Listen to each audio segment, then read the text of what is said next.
magaling. Pero bago tayo magaling, at bago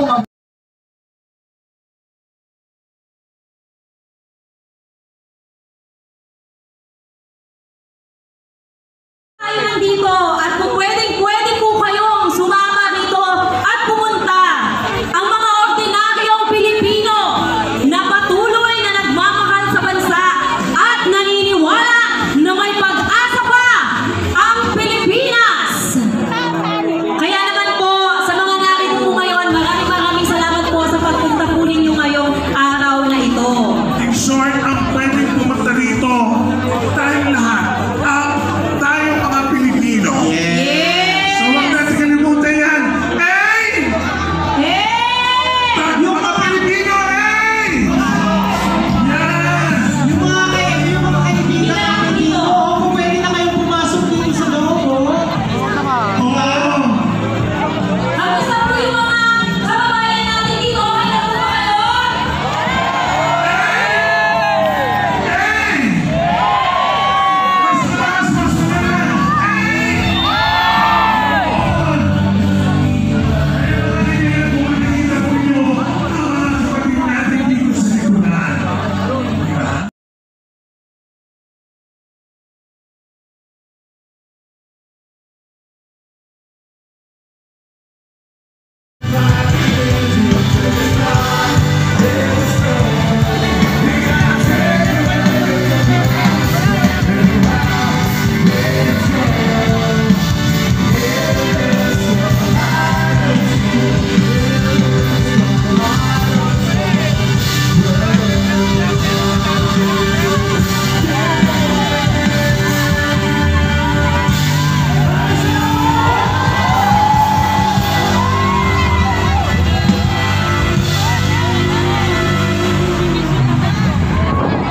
Mabuhay ang Pilipinas!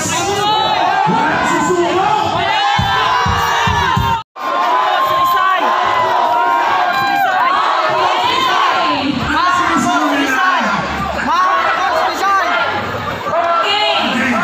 Para bilang isang Pilipino tayong lahat dito ngayon. nagkakaisa tayo. Panoorin po natin ito. Ito ang sinasabi Ito natin. po ang isang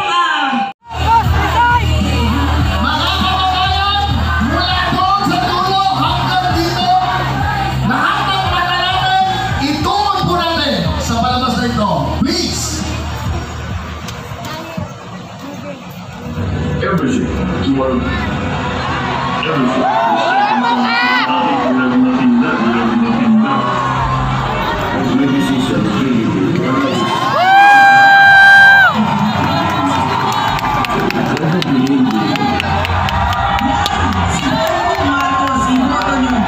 at mararamdaman po natin kung tayo ay tuluyang magmahal sa isa't isa.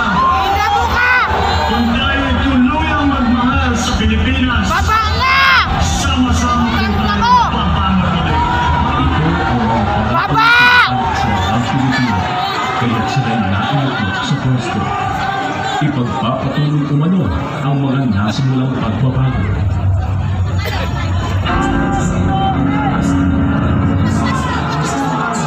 Namuka, BBM!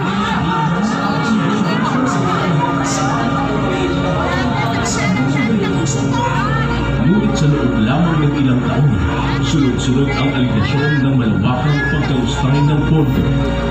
Mga numerong hindi birong nawala sa kaban ng bayan. At mga matinding pagulan naman ang ating binabantayan at pinahahanan. Libo at 500 flood control project ang natapos na at marami pang iba ang kasalukuyang ginagawa sa buong bansa. Habang ipinagmamalaki ang libo-libong proyekto, ang kalikasan mismo ang nagpatotoo. Sunod-sunod na bagyo, lindol, bahat na ang nagbuhol. Pero nasaan ang flood control? Nasaan ang mga matitibay na proyekto?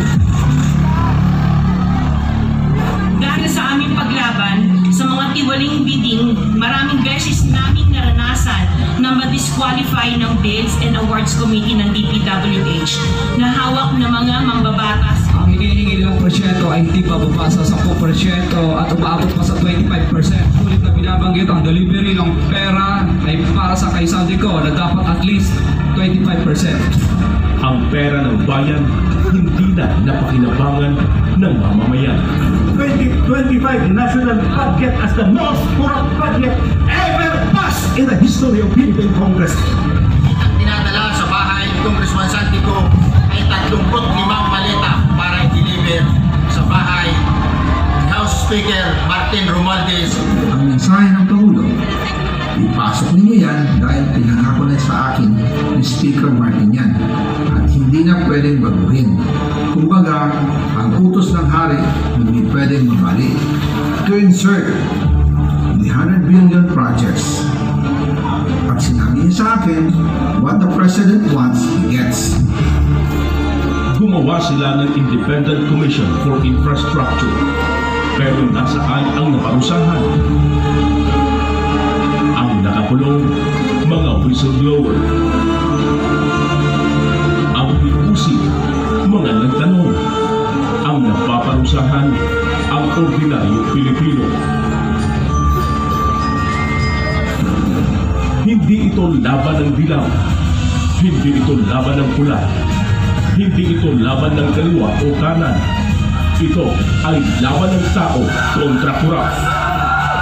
Sa bawat uniforme, sa bawat nanumpa sa bayan, ang tunay na katapatan ay hindi sa pangalan ng nasa trono, kundi sa mamamayang nasa lansangan. Hanggang kailan tayo lulunurin ng pangako? Hanggang kailan tayo mananahimik sa nakawan? Kung hindi tayo kikibo, sino? Kung hindi ngayon, kailan? Sa lawak ng nawagas, hindi pera lang ang ninakaw, kundi pagkakataong mabuhay ng ligtas at may dignidad. Habang ang ilan ay nagpapalipat-lipat ng maleta at proyekto, ang buong sambayanan ang pinapasan ang presyo.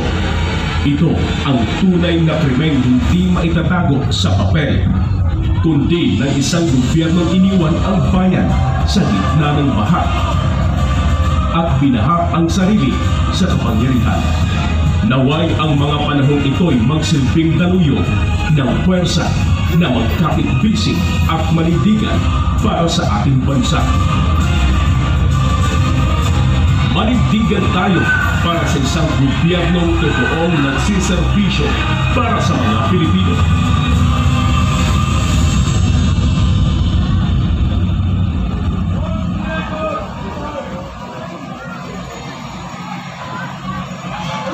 Alright. Mga kababayan, ngayong araw na ito, Papunta sa bahay nila Pangulong Bongbong Marcos at Speaker Martin Romualdez.